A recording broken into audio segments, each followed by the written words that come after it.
For this project, we used multiple software and hardware to get the best out of our trailer in terms of mise-en-scène, editing and sound.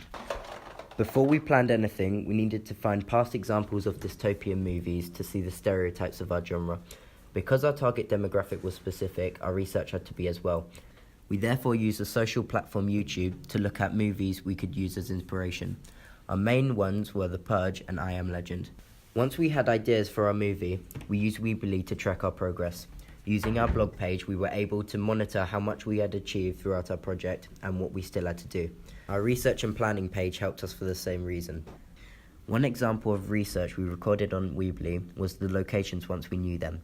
They had to be very specific as we could not just use any old road or building. Google Maps therefore helped us find great back streets and alleyways so that we would have good mise-en-scène. We found the industrial areas of Brentford and also some parts of Osterley Park would be perfect. Before going to our locations and filming, we needed to have good costume. We used the search engine Google to find a website called the 14 Best Post-Apocalyptic Movies of All Time, where we found a movie called The Road. This was the main inspiration for what we would wear. This movie used a lot of dirty greens and browns to get a gritty feel. We attempted to adopt this. For filming, we decided to use a simple iPhone. We originally wanted to use a standalone camera, however the movie Tangerine was inspiration that we could make a good trailer with just an iPhone. We used the website Wikipedia to find that Tangerine also used an anamorphic adapter, which we then bought from Amazon. This lens allowed us to do zooming in shots and also a great blurred scene, plus a scene where we used a pulling focus effect. After getting all of our footage, we used Final Cut Pro, which was the most important piece of software for making our trailer.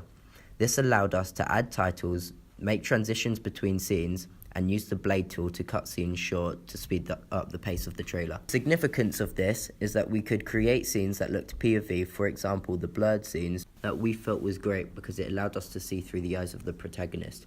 The advantage of blading was also very useful.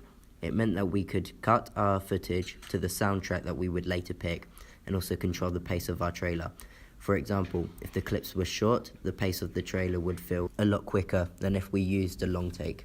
Hence why we took advantage of Final Cut Pro and put longer shots at the beginning and quicker shots at the end. This is why at the beginning of our trailer, we used many scenes around 5 seconds long to reflect the slow pace of our protagonist's life.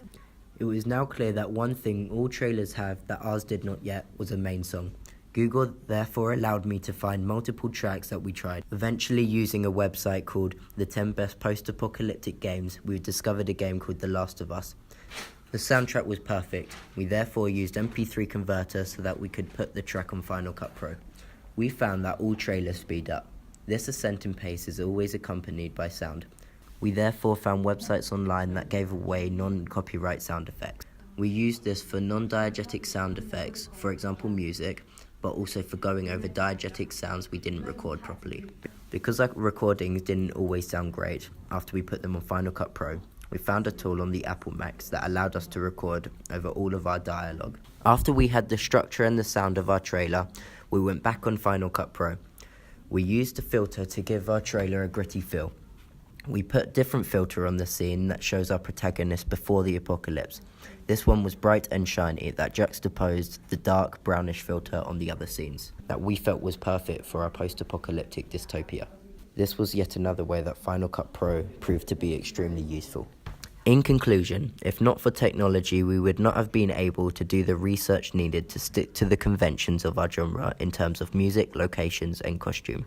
Both software and hardware we used was essential for the creation of our trailer, but Final Cut Pro was by far the most needed.